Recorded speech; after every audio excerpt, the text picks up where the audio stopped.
ধানমন্ডিতে একটি নতুন রেস্টুরেন্ট হয়েছে যেটার নাম হচ্ছে ইয়ানজো। এটা এত সুন্দর দেখতে, ইন্টেরিয়রটা এত সুন্দর।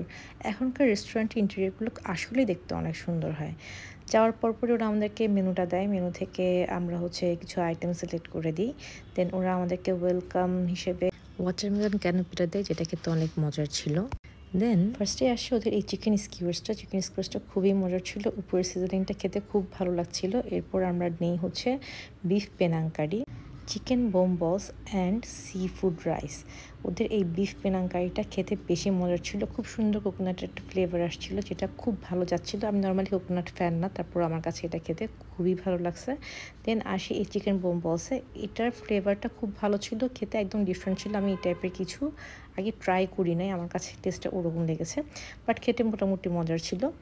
দেন হচ্ছে ওদের এই সি ফুড রাইসের আমার কাছে মনে হয়েছে আর একটু মজার হতে পারতো, কারণ এত সি ফুড দেওয়ার পরে ওদের কাছে আমার মনে হচ্ছে সিজনিংটা কম ছিল। দেন ওদের এই পিনা কোলাডাটা খুব মজার ছিল। ওভারঅল আমার একটা ভালো এক্সপিরিয়েন্স হয়েছে। আমার নতুন নতুন জায়গায় ট্রাই করতে বেশ ভালো লাগে। ওদের ইন্টেরিয়রটা আমার বেশ পছন্দ হয়েছে এবং নেক্সট টাইম আমি যাবো অন্যান্য আইটেম ট্রাই করার জন্য।